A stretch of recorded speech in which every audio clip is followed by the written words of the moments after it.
चल रे संगवारी गांव घूमे चल, माटी के खुशबू ले मन ला झूमे चल।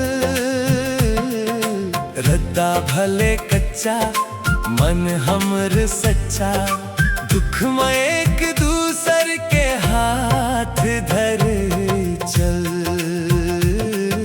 चल रे संगवारी गांव घूमे चल, पुरखा के माटी में गीत गावे चल।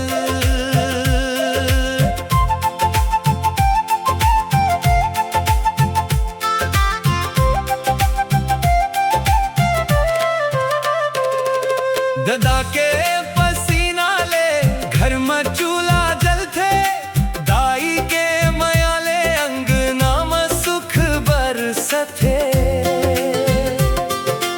भैया कमाए बर दूर शहर जाते, बहिनी के राखी बर फेर गाँव में आते।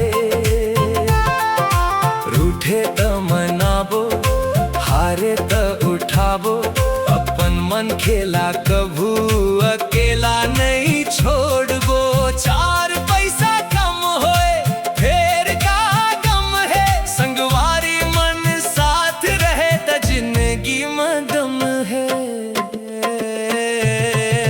चल रे संगवारी गांव घूमे चल, माटी के खुशबू ले मन ला झूमे चल। रद्दा भले कच्चा मन हमर सच्चा, दुख में एक दूसर के हाथ धर चल।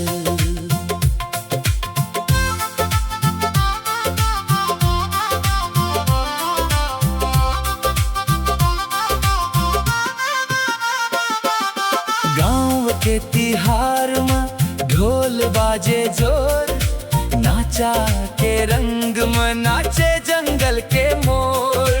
कका संग भतीजा संग माँ काकी दाई, हंसत गावत बीते रात ऐसन आई। काकरो घर में दुख हो गाँव खड़े हो जाते, काकरो घर में खुशी हो सब संग मुस्काते।